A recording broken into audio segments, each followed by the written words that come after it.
Hello बच्चों, तो आज हम एक्सरसाइज नंबर 1.3 का कहाँ तक हो गए थे। हम तीसरे सवाल का पहला पढ़ेंगे, ठीक है। तीसरे में तो पहले में क्या दे रखा है, 0.6 पे क्या है ये बार। तो बार का मैंने आपको बताया था, ये बार कब लगाया जाता है, जब यही संख्या बहुत बार आती जाए। जैसे ये संख्या हम x मान लेते हैं, x बराबर 0.6666, यानी ये संख्या बहुत बार आती जाएगी। अगर हम इसे समीकरण 1 मान लो, इसमें यानी समीकरण 1 में दोनों ओर 10 से गुणा करने पर, ठीक है। तो 10 से अगर गुणा करेंगे तो क्या आएगा, 10x बराबर 10 गुणा 0.6666 आते जाएंगे, ठीक है, आते जाएंगे। जब इसका 10 का गुणा होगा इसमें, तो 10x बराबर 6.6666, ठीक है। तो हम क्या करें, 6 रुपये 66 पैसे लिखें। तो 10x बराबर 6 रुपये और 66 पैसे जोड़ोगे तो क्या आएगा, यही आएगा, ठीक है। तो ये 6 रुपये 66 पैसे। तो अब यहाँ पर 10x बराबर, ये देखो हमने यहाँ इस संख्या को हमने क्या मान लिया, x। तो ये जो संख्या बिल्कुल ऐसी ही है, ये भी आती जा रही है, ये भी आती जाएगी, तो हम इसे क्या मान लें, x, ठीक है। ऐसे इधर लाएंगे, क्या आएगा, 10x माइनस x बराबर 6। तो 10x में से एक x गया तो कितने बचे, 9x इज इक्वल टू 6। ये x के गुणा में है तो इधर भेजेंगे तो किस में जाएगा, भाग में। x बराबर 6/9, तो 3 से काट दो, 3 दूनी 6 और 3 तिया 9।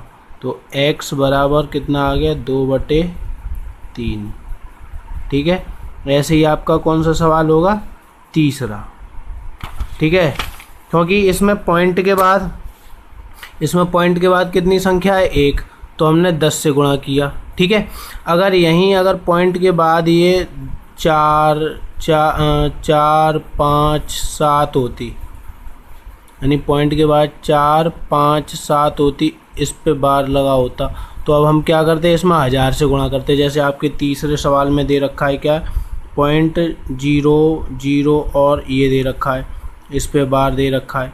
तो हम क्या करेंगे, अब फिर जहाँ हमने ये x माना है, यहीं पर हमें क्या करना होगा कि अब यहाँ पर हमने 10 से गुणा किया क्योंकि एक संख्या थी। अब यहाँ पर हमारे पास 3 संख्या है तो 1000 से गुणा करना पड़ेगा।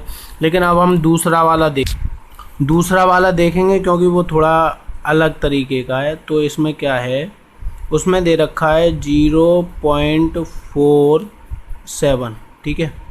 आपको 7 पे बार दे रखा है, तो 7 पे बार दे रखा है। तो अब हम क्या करेंगे, हमें एक संख्या आगे लेनी है, ठीक है। तो हमें एक संख्या आगे लेंगे तो क्या आएगा, अगर हम इसे x बराबर 4 7 पे बार, ठीक है। तो अब हम 10 से गुणा करेंगे क्योंकि बार कितने पे, 1 पे, तो हम 10 से गुणा करेंगे। 10x बराबर 10 गुणा 0.47 बार, ठीक है। क्योंकि एक ही पे बार है इसलिए हमने 10 से गुणा किया। 2 संख्याओं पे बार होता 100 से, 3 पे होता तो 1000 से। तो ये कितना हो जाएगा, 10x बराबर, ये क्या है, 10 गुणा, अरे ये तो हो ही गया, 10x बराबर ये कितना आएगा, 4.10 की घात, वो 7 की घात, मतलब 7 पे बार। इसका मतलब क्या, आती जाएंगी संख्याएं, ठीक है। तो अब अगर हम इसके बार को हटाते हैं, इसे हम प्लस में लिखेंगे, ठीक है।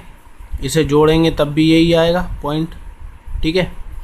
अब यहाँ पर 10x बराबर 4 प्लस आप जानते हैं जब इसके पॉइंट को हटाया जाए, यहाँ से पॉइंट हटाया जाए तो नीचे कितना आता है 10, लेकिन इसके बार को भी साथ में हटाया जाए, x बराबर 4 + 7/9, इसका बार हट गया यानी एक और कम हो गया तो 9 आएगा।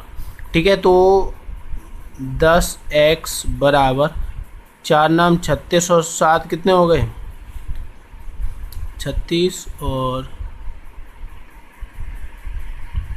43/9।